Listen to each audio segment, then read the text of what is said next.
ஏன் இப்படி மூச்சு வாங்க ஓடிட்டு வந்துட்டு இருக்க இப்போ? என்னாச்சு? ஏன் இப்படி ஓடி வர? இல்ல இதுல பழம் தங்கலாம் சேர்த்து தின்ற புரியும் தான். எப்ப பார்த்தாலும் சோறு சோறு சோறுன்னு. டேய், நிம்மதியா சாமி கூட கும்பிட முடியல அவன் கூட வந்தா. பழம் தேங்க இப்படி ஓடி வந்த நீ? இல்ல எனக்கு முன்னாடி நீ வந்துட்டீங்க.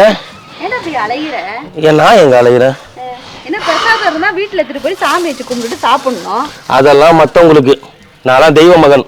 பழத்தை கூட பழத்தை குடுறாங்க. யோ இதுக்குதான் அவ்வளவு ஸ்பீடா வந்தேன் நானு சாமி கும்பிடுறது கூட முடியாம. பிரசாதத்தை கூட விட்டு வைக்க மாட்டியா நீ?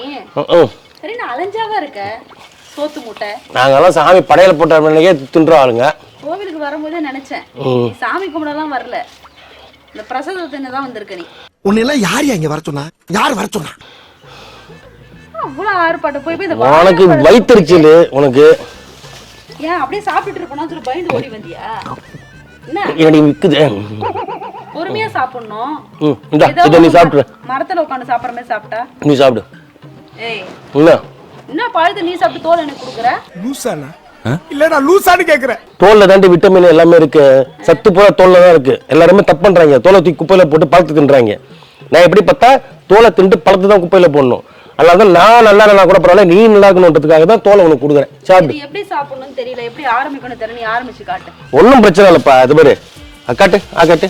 ஏய் நல்லது தோல் சாப்பிடுறது. என்ன பண்ணணும் கொஞ்சம் போனா அப்படின்னு உனக்கு நான் தோல் மிச்சம் விட்டேன் பாரு, தப்பு தான் எனக்கு. நான் எங்க போட்டேன்?